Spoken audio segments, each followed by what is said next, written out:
I'll tell you how sad it is.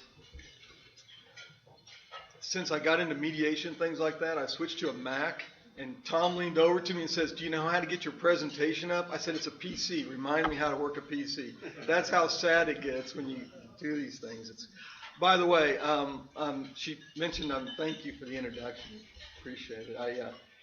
I'm an elected official too, an engineer at heart and by profession, but I highly recommend public service. It doesn't pay very well, but there are so many attorneys involved in public service and lawmaking and things like that. When one engineer comes along, it's like a breath of fresh air. We actually solve more problems than we create, and it's just a blessing to the world. So I highly recommend engineers getting involved in public service.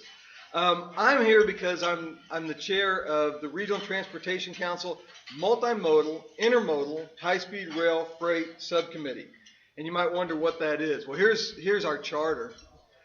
And when I was Councilmember Jungus Jordan in Fort Worth 4 chairs ago of RTC gave me this committee. And when he made the assignment, I had to go back. I didn't admit it at the time, but I had to go back and Google multimodal and intermodal because I didn't know the difference between intermodal and multimodal. And after 4 years serving as the chair of this committee, it still doesn't matter to me what intermodal versus multimodal is. But basically what this committee was charged with was to start thinking about rail in our area. And believe it or not, it's been a long history of what do we do about rail in the DFW area. And the charge of RTC is to be the planning agency for the Dallas-Fort Worth area. Okay, for this whole 12 plus 16 county area, we're responsible for the planning. That's what RTC does. And the staff is federally funded. We're a federal entity that does this stuff. And so when I got this committee on rail, I really didn't know what it was going to do. And I start handed these issues that the committee gets to solve, which is incredibly exciting because they're policy issues. They're things of what are we going to do? What is it going to look like in our region when we deal with rail? So we've dealt with the Cotton Belt. We've dealt with high-speed rail. We've dealt with just various types of transportation. And we're even getting into freight. So you get to learn so much about what these are. When it comes to high-speed rail, there's 4 areas that I want to cover really quickly. First of all, who cares? I think there's some really interesting definitions about rail. We have some really good policy and technical issues that are in the process of being solved. And then some things to think about in Texas. And Tom's going to take a couple of these when he gets up. So the first is, who cares? You know, the public is out there, and the public thinks usually that somebody ought to do something about something. Whatever that issue is, somebody ought to do something about it. Somebody ought to decide that it gets built. Somebody ought to pay for it. And if they think about it long enough, they start believing that probably somebody designs it. Probably somebody does the stuff to run it. And whatever happens, the government's going to make sure it's safe. And that's about the level that the public thinks about the challenges that we face. And the public has great ideas. For 17 years as mayor, I've gotten more good ideas that nobody wants to do anything about than you can shake a stick at because everybody's got a really good idea. So that's what the public cares. What does the government care about? Well, the government is really neat particularly when it comes to high-speed rail because you have this federal role. You have the federal agencies that govern the safety of rail in our country and things like that, and they have their role and their authority. The state also has some roles and responsibilities. In fact, for a long time, prior to 2005, the Texas Railroad Commission, believe it or not, railroad in their name, they had some authority over rail. Now the Railroad Commission has nothing to do with rail, which also makes total sense in our state. And finally, at the local level, we care about economic development. We care about what happens in our cities, what spurs development, what interesting and neat things can happen, and we get competitive about it, especially when you look at the big city world. And we'll talk about Dallas and Fort Worth in a minute. The MPO is this little federal entity, actually a huge federal entity, that the federal government said, you guys need, in the local regions, make sure that federal dollars are spent well. They're spent well with good planning and good involvement. So MPOs, Metropolitan Planning Organizations, were created in order to bring people together, elected officials, to make good planning decisions. And that's what we do. What's interesting about all this, everybody has a role and nobody has total authority, and so it takes a lot of coordination. And when you start getting politicians and federal agencies and state agencies and local agencies to cooperate, nothing will happen quickly, but it does get very interesting along the way. And so from the government perspective, The government cares that it's got a good plan. Engineers, really what we care about, get all that stuff out of the way and just tell us what needs to be designed and we'll figure out how to do it. That's what engineers love to do. We love to be given a problem and how to solve it and figure it out. And in the world of high-speed rail, that's where we are now. Tell us what needs to be designed and we will figure out how to do it. And then finally, there's the private sector. The private sector really wants to wait till all that stuff is behind them and somebody has some good plans and policies in place and they say, as soon as we can make money, we'll do it. Well, what's really neat about our area, this North Texas area, these 4 areas are starting to converge. Public has gotten sick and tired of traffic and says somebody ought to do something about something and we'd really like to get down there quickly and we're sick of traffic. The government is starting to say, oh, we've got some plans and some vision here and there's actually some money to fund some of the studies. And the MPO has worked on good plans. The engineers say, yeah, we can make it work. The technology's been around since Sputnik, for crying out loud. And then the last part is the private sector says, you know what? We think enough of the roadblocks are out of the way. We might be able to make money. So when those all start converging, you start getting the idea that high-speed rail can work. Now, when I got into this, there were some really neat definitions that I learned. One of them was, we're all familiar with DART and light rail. That's really neat, and you're not going to see a whole lot more of it. Frankly, it is so expensive, it gets up into the $50 to $100 million a mile range, and you're not going to see a whole lot more of light rail in our area. We're going to play with streetcars, we're going to play with commuter rail and things like that, but you're not going to see wide-scale increasing of that type of transportation. You will see commuter rail. The T is a good example of commuter rail. Conventional rail is what hauls freight. We also call it freight rail. You've got the BNSF, UP, trolleys.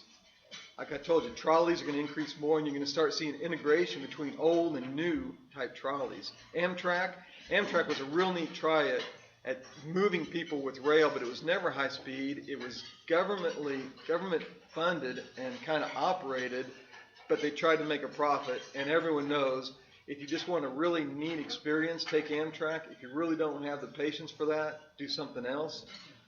And then you got into this idea of high-speed rail, grade-separated rail, higher speed rail, and at grade.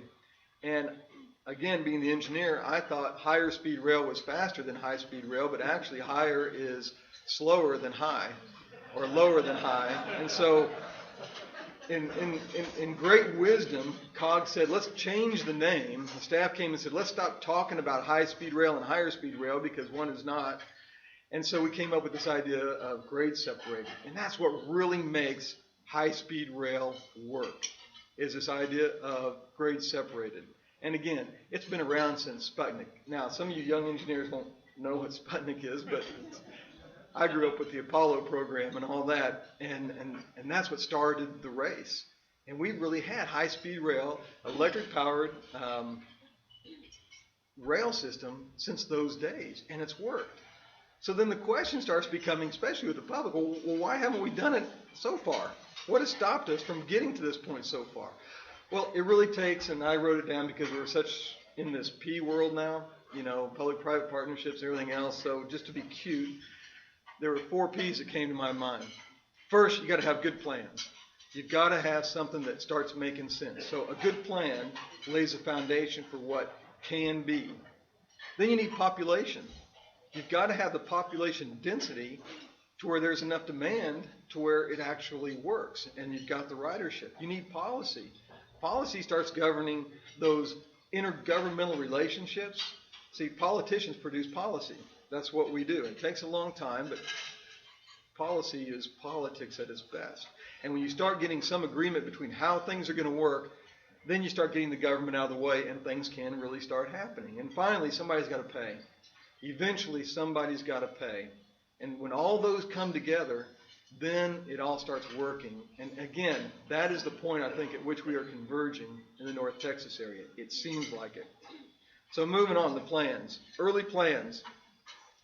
TxDOT first got authority from the legislature to do high-speed rail, to do rail in 2005, and to meet federal requirements, came up with the Texas Rail Plan. And really all that was an inventory. What do we have here?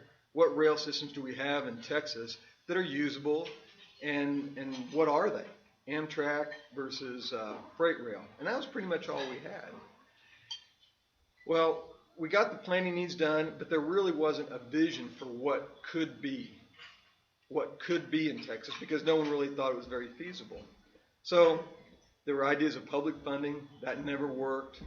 There just wasn't enough money to start building stuff at anywhere from $15 to $100 million a mile. Huge gap between those two. So the federal came up with this concept. And what's really interesting, if you look at these early high-speed rail plans, and this is 2007, 2008 vintage stuff here, really not that long ago. I have a truck that's 2008, crying out loud. But you start looking at this, you start seeing this was some of the original vision that the federal government had of what rail could look like. In the North Texas area, we started looking at it and said, oh, that's the Texas T-bone. And you might have heard of the Texas T-bone, which made total sense of our major population areas being connected in the most efficient routes possible for high-speed rail or higher-speed rail, or actually now grade-separated or at-grade rail systems. But what's interesting, with all those good plans, we started looking at it saying, okay, well, what other rail systems are out there? And so as COG, as committee and all, we started looking at what are the rail systems that exist in our area, and how can we use them? Again, this is 2008 vintage. This is before a lot of the seriousness for high-speed rail and federal funding started happening. There wasn't really money to study ridership and those things. And so we inventoried what we had and said, these rail systems make sense for us to use or extend in our region. And what we were doing here was opening the door for, if somebody's interested in doing this, come to us, and we will partner with you. Financially, we will find ways to partner with you. Well, those early plans were a broad scope, kind of a rough vision, but then the money started coming. The federal government started coming up with money to do actual studies and see what could be. When you start seeing serious money spent, the private sector starts thinking that, wow, some of this is getting worked out, and maybe what we've been doing a long time, we can take to this area and make some money off of it. That's that third and fourth P that start getting worked out there. So there were, and Tom will get into this a little bit more detail, but there's actually some memorandums of understanding now that are governing how we're going to do these studies, spending money, and we're in the actual study mode right now. The other thing you need is people. When are we going to have enough people to start making this work? And we all know that our region is about 6.5 million people, will grow to about 10 million people in the next 15, 20 years, something like that. So you look at the projections of people, we're starting to get the mass. And what's really interesting about the mass is the change in Texas that we're seeing. You see, the 2010 census is suggesting that Texas is going to be the second, we're the second most populated state. We're on a trend to continue growing quickly. But the growth isn't going to be traditional Texas growth, which is very rural. The growth you're going to see now is going to be in the metropolitan areas. The dense areas are going to get more dense. Well, with density comes what? It comes the mass of people who want to move from point A to point B. And now we're starting to see enough money and enough ridership that start making things work. And lo and behold, they're thinking that 92%, that's almost all of the population we're going to see in Texas, is going to be in the metropolitan areas. One of those things we need to be planning for, and through RTC, we're doing a lot of the transportation planning for that. So the next thing is policy. Well, what are the policy issues? High-speed rail is a really neat and sexy thing, and everybody wants it in their town. And I think I got the committee because there's no chance of high-speed rail coming to Cedar Hill, Texas. So, hey, make Rob the chair, and he's not going to have a dog in the fight, and can kind of make things get along here. Non-biased, yeah, exactly. No dog in the fight, just try to keep the peace, hence the peacemaker thing. So, but we were charged with what does it look like in DFW? And you start thinking about this, who's going to get it? Fort Worth definitely wants it because Fort Worth is very competitive and they work in lockstep and they want it. Dallas wants it because Dallas is Dallas and everything should go to Dallas because Dallas says we're Dallas. And then Arlington wants it because we are the center of the metropolitan area and everybody can come here and then branch out. So you got these strong personalities fighting for how does it work. Some people thought it should go to the airport because if you go to the airport, that's where everyone's going. You ask the high-speed rail people about that, they say, why would I take my customers to a competitor? And so you have to work through that issue too. So all of these things started coming into play, and this is where it got exciting to start thinking about how does the policy work out. When someone comes to our door and wants to bring high-speed rail, the first question they're going to ask is, what's it going to look like in the North Texas area? And that's what we got to sort through. Incredibly exciting time. It needed connectivity. If you bring a high-speed rail, where are you going to get off? Certainly, I would love for people to get off in Cedar Hill, Texas, but they're going to stop there and they're going to say, now what do I do? Not that many people go to the state park. So what we ended up working out was we kept our options open until we had serious customers. And we started coming together, and Tom will give a little more detail on this, but the end result was yes. Fort Worth, Dallas, mid-cities, logical connection points. And believe it or not, as simple as that sounds now, it was not that simple to get to that. And that's where politicians have to work through things and get to some level of consensus. That's why we build consensus. And we adopted this concept, this three-station concept, in a couple of the plans, which is different than what some of those early plans were. Remember, the early plan was to go to Austin from here. Well, now we're starting to look at, and what the private sector is telling us, Houston to Dallas makes a lot of sense. And again, Tom will give a little more detail on this, but this was kind of the final policy we started working out, the resolution of how it needs to look. But with every good policy decision comes problems. There's the high-speed rail, which is grade separated. There is the higher speed, which is really the at grade. And now we're starting to balance the interests of Dallas and Fort Worth to try to keep the peace. Right? That's what we do. And it starts making sense with existing systems. What's really critical to this whole process, though, is what we like to refer to as the last mile. Crossing rural land is pretty cost-effective. You can buy the right-of-way, you can use existing right-of-way, you can grade separate a lot of FM roads, but now when you start getting into that last mile, we call it, you get into the DFW area, look how congested we are. How do you start getting to a population center when you've got to get into this last area? And the cost goes up asymptotically. I mean, it goes up quickly. And the private sector can come along, and I think they are, saying, you know what, this works financially if we go from point A to point B. The problem is point B is not where Dallas, Arlington, and Fort Worth want it. And so now we're faced with a challenge. How do we do the last mile? How do you weave through something like the high 5? It doesn't happen. You get to the high 15 before you know it. And it just isn't going to work financially. So what we've started working on is how do we start connecting these areas? Because it comes down to money. And Tom, again, is going to get into some of the work now that TxDOT has seen fit to pull together a group to start looking at money very seriously and sources of money. Well, the neat thing is, with all this planning and all this policy work and all this stuff that happened, the Texas Central Rail Corporation came to us. They are a part of the Japanese rail system. And they think and they tell us that they want to do this from Dallas to Houston. And they want us to solve this last mile piece. And that's where you're starting to see now you've got population, you've got policy, you've got plans, and now the pay is starting to come in. And they have a very market-led approach to this. We can get on DART very cheap, but DART is subsidized. The transit in our area is subsidized. But a market-led business approach to this is, where can we go, point A to point B, make money, and get this all to work? And that's where we are at this point. We think, they say, they can make money at this going from Dallas to Houston. The ticket cost, competitive with a flight, but faster, better, cheaper. Because you can get on a flight, different security requirements.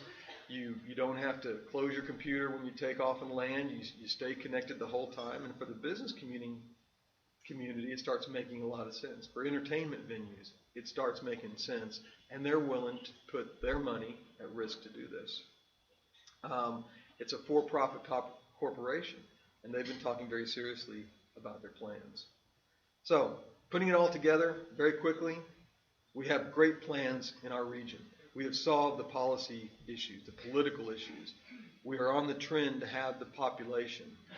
Funding. Funding is the next big hurdle of how do we make that work. How much is private sector, how much is public, and how do we connect the two? That's where we are. This brings up a lot of interesting questions about authority. Who has the authority to make these decisions? Who has the money? Who has operational authority? TxDOT has great authority over roads and bridges and things like that, but not rail. How often do we want the federal government telling us what to do in Texas? It's never worked well, probably won't work in the future, and so how we resolve that authority issue is going to be real important. And that's some of the things that Tom is going to give us in his portion. Right. Thank you very much. We'll take questions. Mayor, thank you.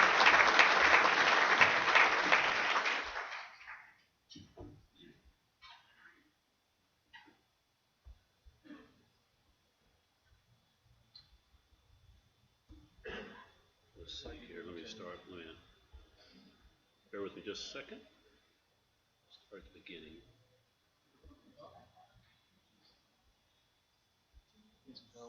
No, I just have to press the right button. I'm a PC person.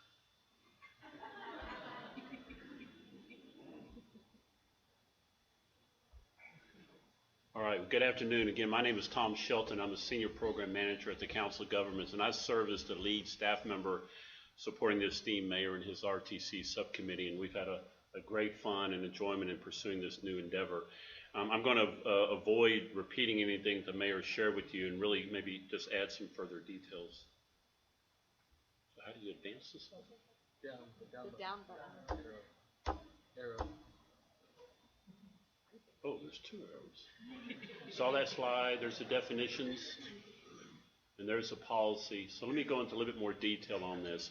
So many of you that have been following some of the discussion in the media, if you've attended some of the RTC meetings over the last 2 years, very delicate balance was struck over the last couple of years regarding how high-speed rail, true high-speed rail in excess of 200 miles per hour, would enter and serve and return from our region. And the mayor did a great job in explaining the nice competitive balance between Dallas and Fort Worth and the strong mid-city growth that is occurring. And so we had to take a technical analysis and demands such as ridership and cost and balance that against some of the political desires and aspirations of our elected officials, and we struck this policy.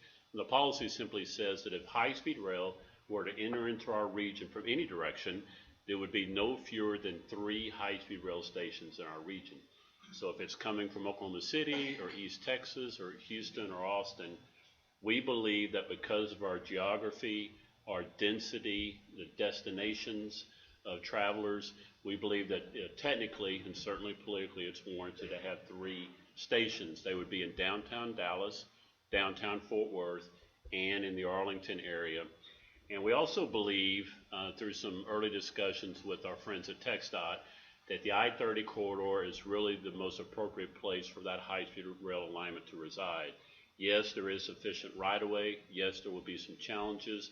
We'll be using some combination of the median versus the green space between the main lanes and the frontage roads. But yes, there are some challenges such as the 161 interchange and then the 2 interchanges in both the downtowns. So think in terms in downtown Dallas, somewhere near Union Station, where you have that really good last mile connection the mayor mentioned. And in Arlington, think in terms of being in I-30 corridor and somewhere near Ballpark Way.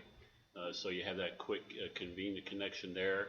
And then you can see the dashed green line there is simply to represent that we believe many of the folks that would depart there at the Arlington station are really destined not at that particular location, but need a last mile connection either to UTA, one of the sporting venues. Mr. Jones will be proud of that. But also we need to provide a connection to the TRE Centerport station and then up to DFW International Airport, more than likely probably at the rental car facility. So if you've been following our efforts recently, we're thinking in terms more of a people mover technology that will make that last mile connection. And we held a people mover workshop a month ago to begin exploring that idea, and you'll be hearing more about that later this fall. And then lastly, in downtown Fort Worth, thinking more in terms of the TMP station. It's probably going to be a high-speed rail subway station because of the challenges getting to the interchange. Unfortunately, we can't make the sharp right-hand turn to get the high-speed rail over to the ITC where all that intermodal activity is occurring, but we think the TMP station is a good second choice. Obviously, with the existing TRE terminus at the TMP station, there'll certainly be activity there with the Tex Rail coming online. We'll have rental car, local taxi, and bus, and sufficient parking. So that's what those lines represent. And we certainly are looking long-term as well in our planning to make sure that wherever that station is located in downtown Fort Worth, there is that ease of convenience of extending that sometime in the future to both Austin, San Antonio, as well as the up to Oklahoma City, when the population and everything else is warranted at that part. Let me just take a quick second on at-grade higher speed rail or at-grade high-speed rail. And the vision there is if you've been following this, we've been working for some time of moving the existing Amtrak Texas Eagle service that runs on the UP main line through downtown Arlington and moving that over to the Trinity Railway Express and TRE service. And hopefully soon with some track improvements and some insurance and contractual issues being addressed, that'll happen either late this year or early next year. So the vision there is when the when the Texas Eagle Amtrak service is moved over to the TRE track, we like to have an Amtrak station introduced at the Centerport station. They'll then have that quick connection to the airport as well. But obviously, as you know, Amtrak serves the Heartland Flyer from Oklahoma City. Then the Texas Eagle continues down to Austin and San Antonio. So that'll provide a good symmetry and convenient service for that type of service. At-grade high-speed rail, the stations are much more frequent. You'll see also an idea of continuing that out to East Texas and improving service. And we've been working with our partners at the East Texas Council of Governments to improve that real slow-moving Texas Eagle service that moves out in that area. So you'll see more activity on that coming up. Let me take a few more minutes and really speak about the partnership that we provided to the private sector that the mayor made reference to. So about 2 years ago, a company now formed called Texas Central Railway, and they are a U.S. and a Texas-based firm, solely owned by some gentlemen. They have an office in downtown Dallas and one in downtown Houston. About 5 years ago, they did an analysis of looking at about 100 different corridors, twin city corridors across the country. And through all of their analysis, they determined that their #1 rated corridor, both from ridership demand and cost and ease of operations, was the Houston to Dallas corridor for their technology. They do want to bring the Shinkansen technology, which is branded as the N700 train. They'll be introducing the new 7th generation. It's been operating over to 30 years, as the mayor mentioned. They are clearly on the path. They have moved from planning into true production. And suffice to say, they are fully committed, particularly given the investment that they've already made and really the caliber of people that they've attracted to their team. So again, Houston to Dallas, 220 miles, a 90-minute trip, and the mayor's right, it'd be about $100 one way, and do that. So show of hands, how many of you make a trip to Houston at least once a month? Okay, not as many as I suspected. But clearly, with the 4th and 5th largest metropolitan areas in the entire country in this corridor, in that route, there is a huge demand between those two cities for all different types of uses. And the mayor and I are eager to go down and see the Rangers play the Astros when that opens up. Plans are for opening service in the year 2021. They have just launched their environmental process. Many of you probably saw where they just issued their notice of intent in the Federal Register. FRA will actually be the leading author of the document, following the NEPA guidelines and the like. The private sector team will be paying for those efforts, and they're moving forward now very quickly through the environmental process, which they hope to have finished in about 2 years.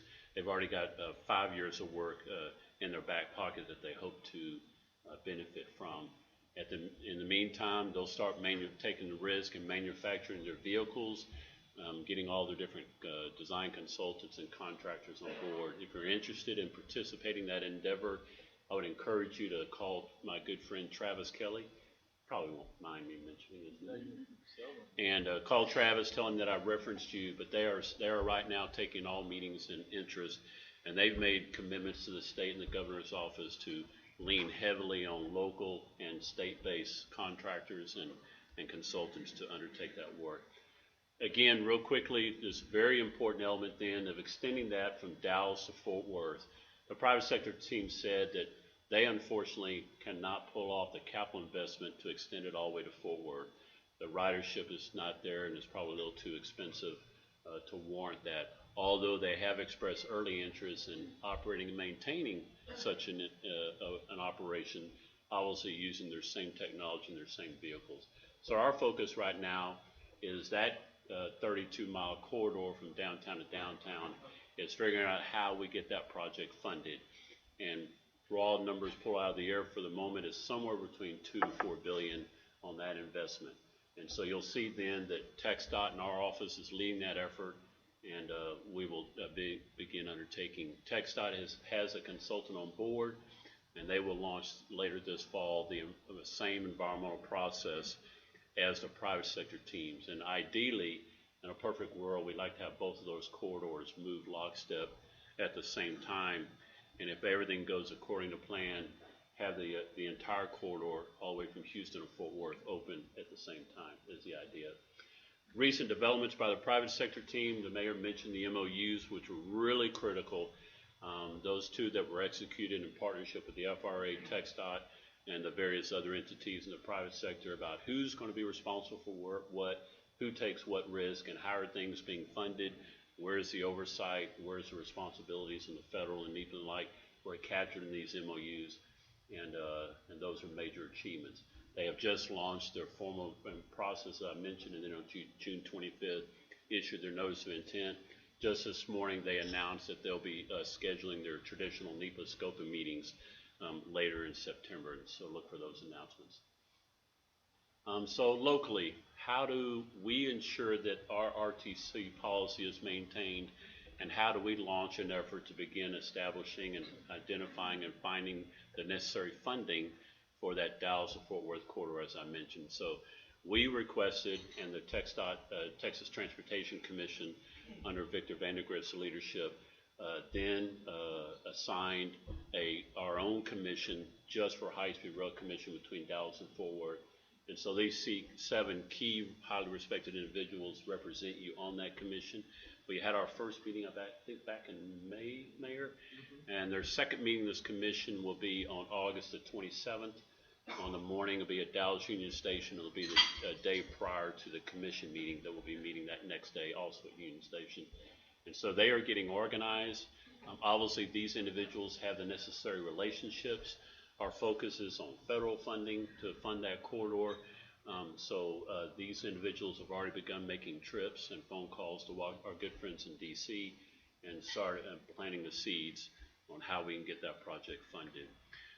The other thing the mayor mentioned is that while TxDOT can do a lot of things, and they do a lot of things well, right now legally they don't have the necessary wherewithal to implement or design and construct high-speed rail.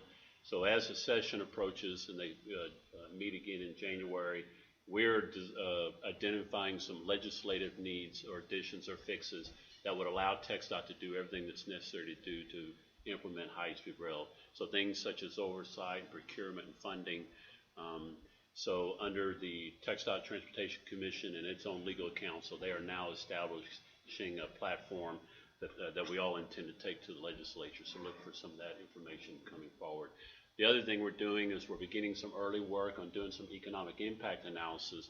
So as the legislature meets and say, okay, TxDOT sounds good, but why do you need all these powers?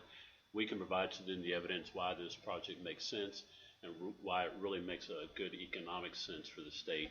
You all know that it intuitively certainly does, but we need to provide that evidence. And so we will be looking at an economic impact analysis later this year to undertake that. And then again, the emphasis on the federal funding. The other thing that our office and the mayor's committee at RTC and the High-Speed Road Commission will be undertaking as we meet is all these other topics and good reasons why this project makes a lot of sense. And the mayor mentioned several of them as far as economic impact, why Arlington needs to become really a true member of the regional focus on transit and rail. And you'll be seeing some discussion by its mayor and council as they undertake this. You all know that they've started a sort of an incubator project with their Metro Express project that's really doing well. But they're beginning having conversations with their community about taking another look about Arlington joining the transit community.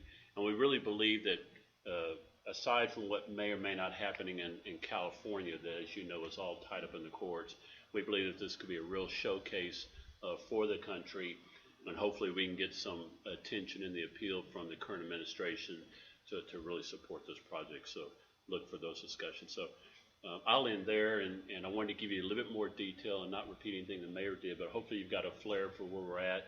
A lot has really happened behind the scenes over the last 2 to 5 years.